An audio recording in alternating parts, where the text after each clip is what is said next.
Bismillahirrahmanirrahim. Assalamualaikum warahmatullahi wabarakatuh.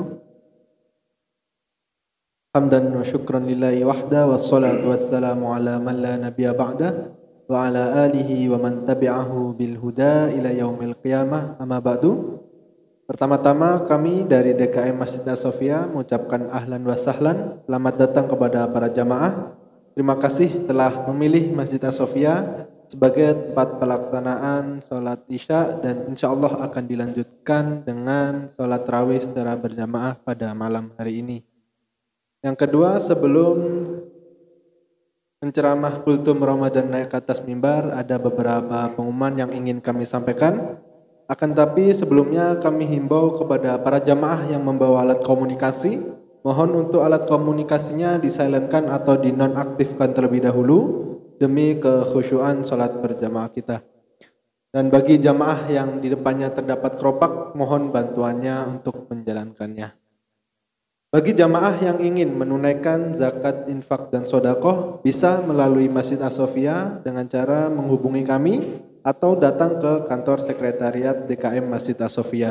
Dan bagi jamaah yang ingin ikut berkontribusi dalam pengadaan takjil buka puasa selama bulan suci Ramadan, bisa menghubungi kami atau datang ke kantor sekretariat DKM Masjid As-Sofia.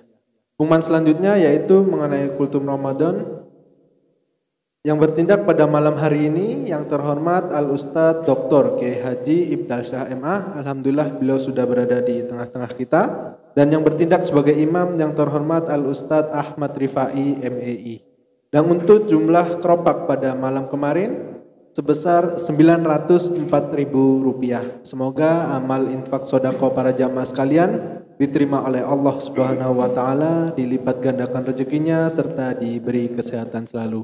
Mungkin itu saja yang dapat kami sampaikan, kurang dan lebihnya mohon maaf. Billahi taufiq wal hidayah. Assalamualaikum warahmatullahi wabarakatuh. Kepada yang terhormat Dr. Kiai Haji Ibdal Syah MA, falyatafaddal mashkura ma'jura.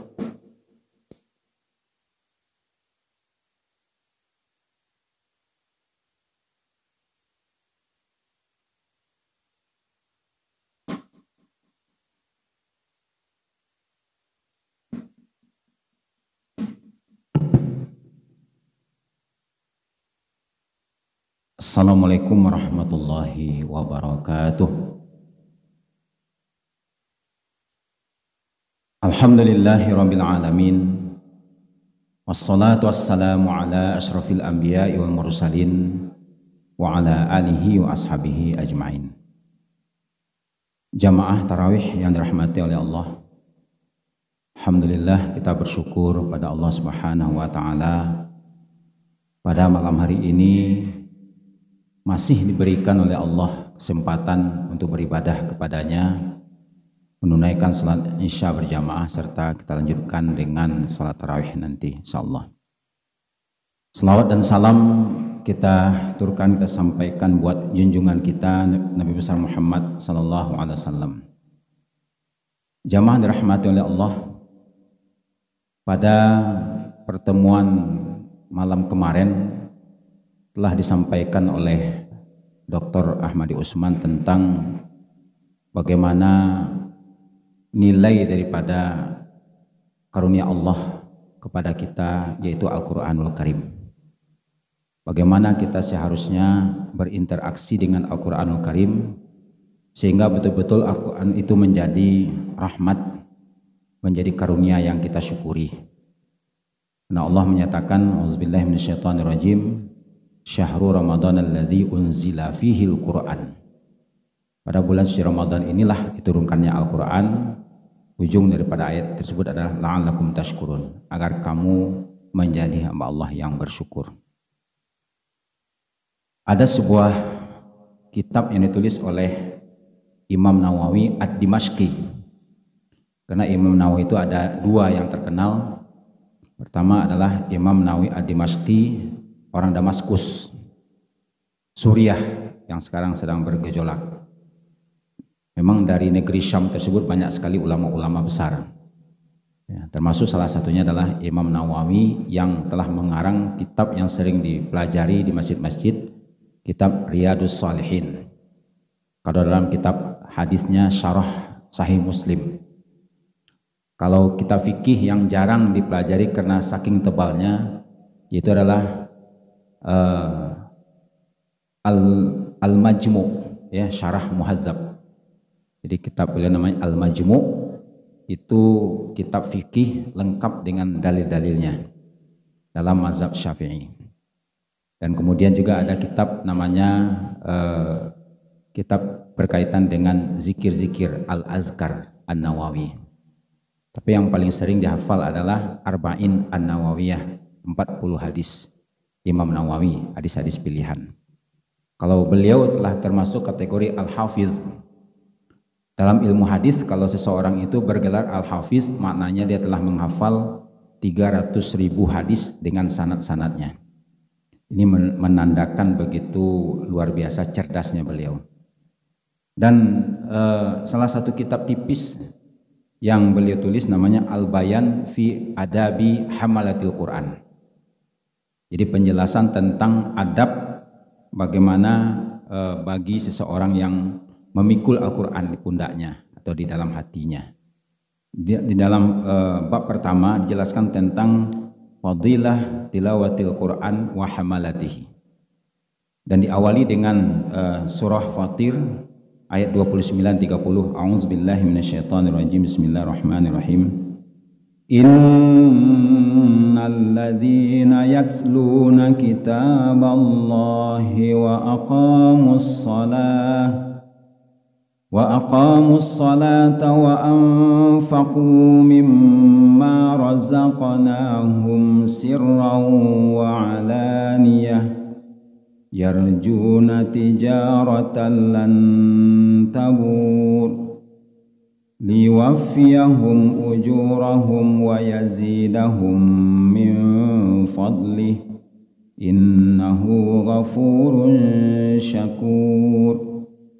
Dalam ayat ini ada 3 amalan yang dilakukan oleh seseorang muslim yang tidak akan pernah orang yang mengamalkan ini rugi.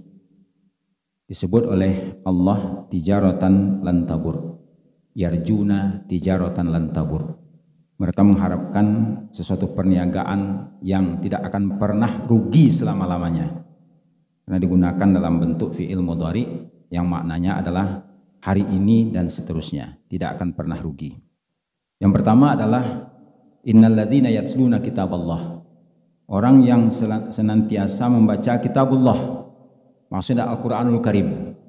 Jadi kalau kita membaca, menghabiskan waktu, tenaga, bahkan juga mungkin menahan haus dan lapar, dan itu tidak akan pernah ruginya. Kenapa? Karena yang kita baca adalah kitabullah. Kemudian yang kedua adalah wa anfaqu mimma razaqnahum sirran wa alaniyah. Dan mereka yang menginfakkan sebahagian dari rezeki yang kami beri. Di sini kita harus memahami bahwasanya rezeki yang kita terima sekarang itu ada yang memberi kepada kita. Ini bukan kita yang punya. Maka kalau kita ingin menjadikan rezeki yang diberikan oleh Allah kepada kita sebagai amanah tersebut menjadi rezeki kita, infakkan. Kita infakkan di jalan Allah, maka itu menjadi rezeki kita. Nah, kalau kita infakkan ternyata tidak akan berkurang rezeki tersebut, bahkan ditambah. Kenapa? Karena yang memberi itu senang kalau rezeki yang diberikannya itu kemudian bermanfaat bagi hamba-hamba Allah.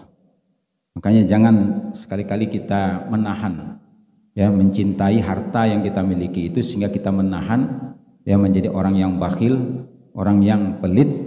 Kenapa? Karena itu adalah sesuatu yang tidak disukai oleh Allah Subhanahu wa taala. Jadi kita berinfak itu sebetulnya adalah menginfakkan rezeki yang diberi oleh Allah. Nanti ditambah lagi oleh Allah Subhanahu wa taala.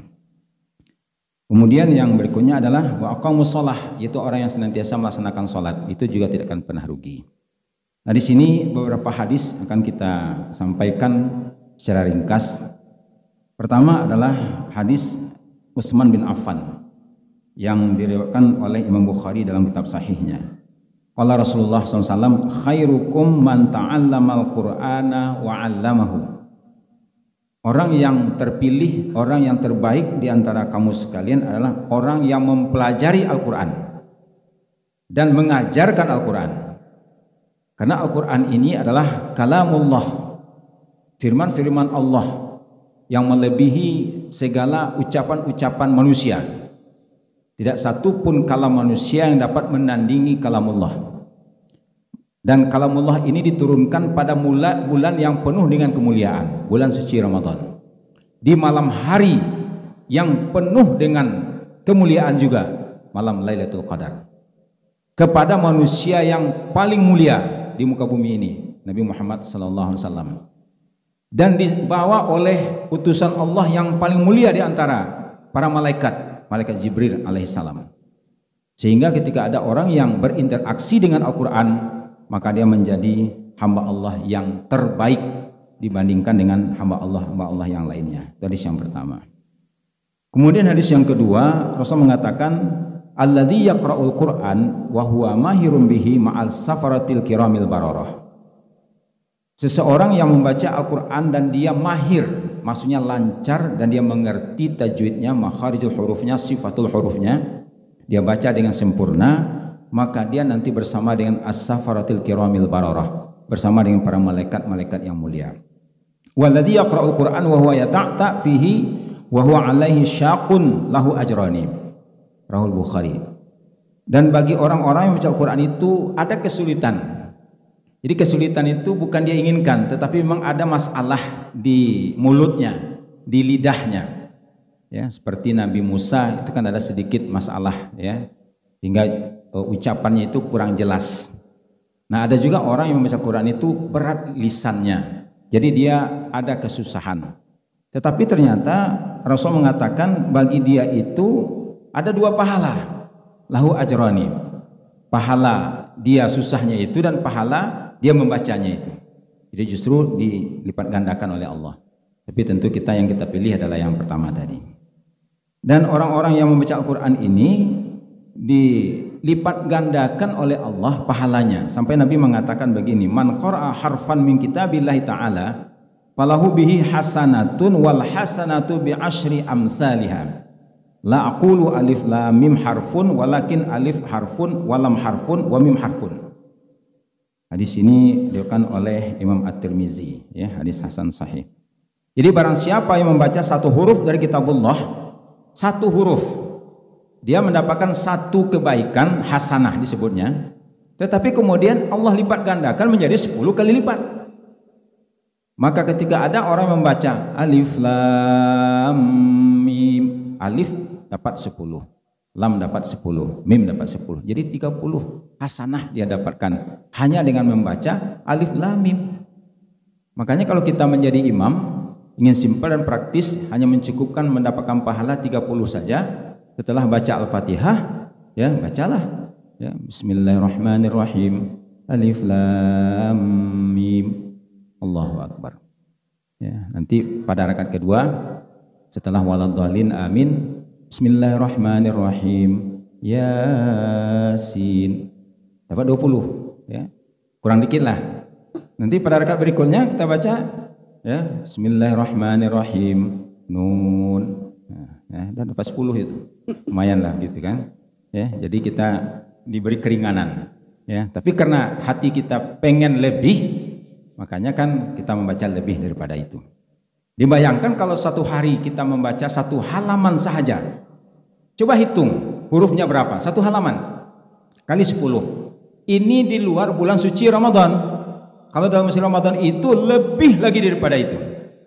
Kenapa? Karena amalan-amalan sunnah yang kita lakukan di bulan suci Ramadan ini akan diberi oleh Allah pahala seperti orang yang melakukan amalan yang fardu, dilipat gandakan, begitu luar biasanya oleh Allah SWT. Maka kita memperbanyak membaca Al-Quran. Karena begini juga ada satu hadis Nabi mengatakan, Man syaghalahul Quran, barang siapa yang sibuk, jadi Al-Quran itu menyibukkan dia. Ya, dia sibukkan dirinya dengan membaca Al-Quran, wa zikri, dan berzikir padaku. An mas'alati, memohon ya permintaan pada Allah Subhanahu wa taala.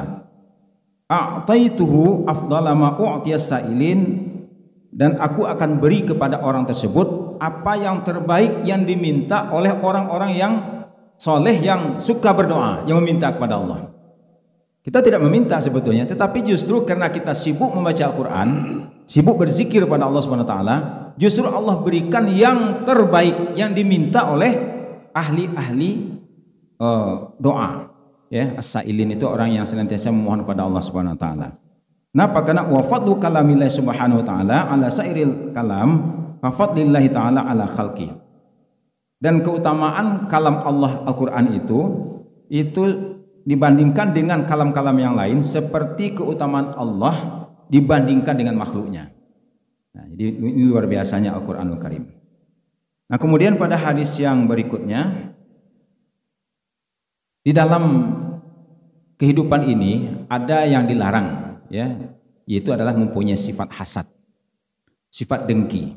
Itu memang tidak dibolehkan sama sekali. Sampai ada satu hadis mengatakan, iya kawal hasada fa innal hasada yakulul hasanat kama takulun narul hatab. Jauhilah oleh engkau sifat hasad. Kenapa? Karena sifat hasad ini akan menghanguskan, membakar kebaikan-kebaikan kita seperti api membakar kayu bakar. Jadi kalau orang itu mempunyai sifat hasad, dengki dia. Jadi artinya orang hasad itu melihat orang lain dapat rahmat itu sakit hatinya. Itu namanya hasad. Ya.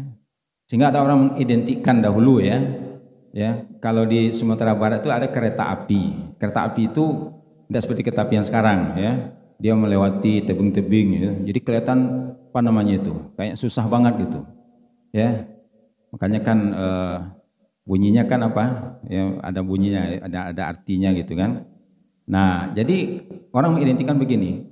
Kereta api yang mendaki, nafas dia yang sesak. Nah, gitu, kira-kira begitu. Ya, itu namanya orang hasad. Tapi di sini ada satu hadis, la hasada illa fisnatain. Tidak boleh punya sifat hasad kecuali pada dua hal. Jadi berarti ini hasad positif. Ya, dia ada hasad juga, ada yang positif begitu. Yang pertama adalah rajulun atahullahul Quran fa huwa yaqumu bi ana al-lail wa ana an-nahar. Jadi ada orang yang Allah berikan kepadanya Al-Quran, maksudnya Allah berikan karunia dia itu mampu membaca Al-Quran di siang hari dan di malam hari.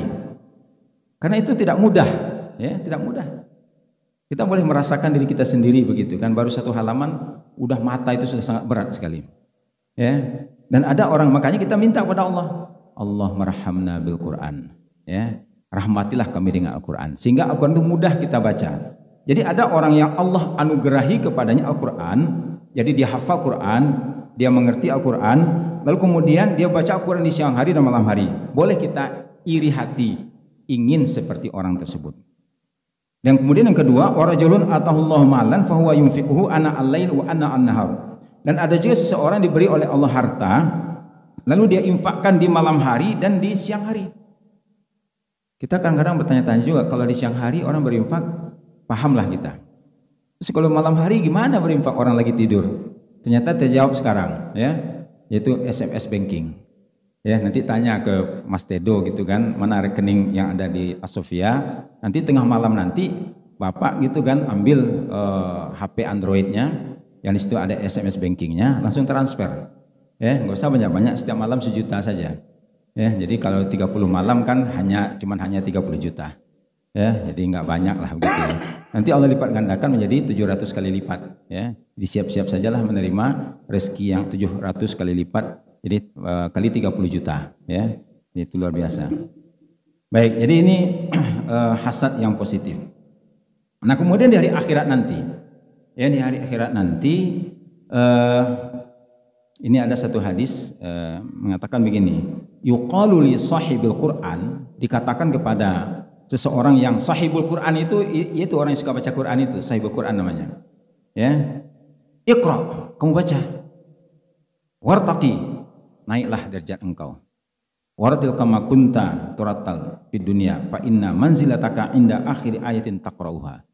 Jadi setiap dibaca naik derajatnya sampai terakhir dia membaca Al-Quran. Seberapa banyak dia baca Al-Quran. Nah, sebegitulah derajatnya nanti di hari akhirat. Ya. Dan kemudian Al-Quran ini pun andaikan dia mengalami satu kondisi yang kurang diharapkan nanti dari akhirat, maka dia akan menjadi penolong, syafi'an li ashabi. Dia menolong kita. Ya. Kalau kita membaca surah Al-Muluk setiap malam, kalau Bapak dan Ibu sekalian suka membaca surah Al-Muluk setiap malam, waktu di alam barzakh datang malaikat ingin mengazab, nggak jadi, dihalangi oleh surah Al-Muluk. Ya, dia al-mani, dia mencegah. Ya, seseorang yang sahib suratul Muluk, nah maka dia akan terhindar daripada siksa kubur. Ya, jadi di dalam kitab ini nanti ada satu bab namanya itu dalam bab ini tentang judulnya begini, al-ayat was-suwar al-mustahabbah fi awqati wa ahwalin makhsusah. Jadi ada ayat-ayat dan surah-surah yang dianjurkan untuk dibaca pada waktu-waktu tertentu. Ada memang, ya, pada waktu tertentu dianjurkan kita membacanya. Nah, Imam An-Nawawi ya mengatakan wayam bagi ayu hafiz, dan sepatutnya dihafal. Ya, sepatutnya dihafal nih. 3 surah. Yang pertama adalah surah Yasin. Yang kedua surah Al-Waqi'ah. Yang ketiga adalah surah Al-Muluk. Surah Yasin disebut dengan qalbul Quran. Ya, ini dibaca kalau bisa setiap malam. Kalau kita bisa membaca surah Yasin ini setiap malam. Jadi jangan hanya setiap ada kejadian orang meninggal. Itu pun juga kadang-kadang dibid'ahin orang juga, sehingga gak ada yang mau baca Yasin. Aneh gitu. Ya, baca Yasin itu nggak ada bid'ahnya. Mau ada yang meninggal, nggak ada yang meninggal, kita baca Yasin, ya itu dapat pahala. Ya. Nah itu, jadi nggak tahu itu, saya heran juga begitu. Saya baca di Fadailul Quran, yang namanya isi Al-Quran ini dibaca kapan saja, di mana saja, itu bermanfaat. Kapan saja. Bahkan kalau kita sakit, ya, dalam satu hadis dikatakan kalau kita sakit, baca ayat kursi, baca qul kafirun, qul a'udzu falaq, qul a'udzu binnas, ya qul Allahu ahad, ya, kemudian tiupkan ke tangan kita, ya, jangan ludahnya jangan yang tebal-tebal gitu aja, usapkan seluruh tubuh. Ya, itu namanya ruqyah. Meruqyah diri. Ya, kalau dapat kita meruqyah itu jangan orang lain yang meruqyah, diri kita sendiri meruqyah diri kita sendiri supaya lebih kuat, ya, dari dalam diri kita. Nah, kembali kita kepada ayat ini. Jadi membaca surah Yasin, Al-Waqi'ah dan Al-Muluk, dan ini memiliki keutamaan. Surah Yasin ini kalau seorang itu mengalami kesulitan dalam hidup, bahkan kesulitan dalam sakratul maut, maka kita disuruh, dianjurkan oleh Rasul, iqra'u mautakum bi Yasin. Ya, jadi orang yang sakratul maut itu, mautakum itu memang ada 2 pengertian, orang yang akan meninggal dan orang yang telah meninggal. Ya, jadi dua-duanya boleh. Orang yang akan meninggal dibacakan surah Yasin supaya Allah berikan ketenangan di hatinya. Sehingga begitu malaikat Israel datang, lega dia. Oh, ini malaikat datang nih. Ayo berangkat, kata malaikat. Baik, katanya. La ilaha illallah. Ya, ringan lisannya mengucapkan la ilaha illallah. Ya. Nah, kemudian surah Al-Waqi'ah ini untuk keduniawian. Ya, bagi orang yang berbisnis, ya, usahakan baca surah Al-Waqi'ah setiap hari. Rutin setiap hari. Karena Allah akan bukakan rezeki. Karena ini adalah salah satu wasilah, ya, sarana terbukanya pintu rezeki. Dan kemudian surat Al-Muluk itu kita baca setiap malam supaya terhindar dari siksa kubur. Ini banyak sekali sebetulnya fadailul Quran, tapi pada intinya adalah bagaimana kita berinteraksi dengan Al-Quranul Karim semaksimal mungkin sepanjang bulan suci Ramadan ini. Mudah-mudahan bisa kita lanjutkan setelah pasca Ramadan, sehingga kita menjadi sahibul Quran, menjadi hamatul Quran, menjadi al-muhib Al-Quran, orang yang mencintai Al-Quran. Demikian, assalamualaikum warahmatullahi wabarakatuh. Waalaikumsalam.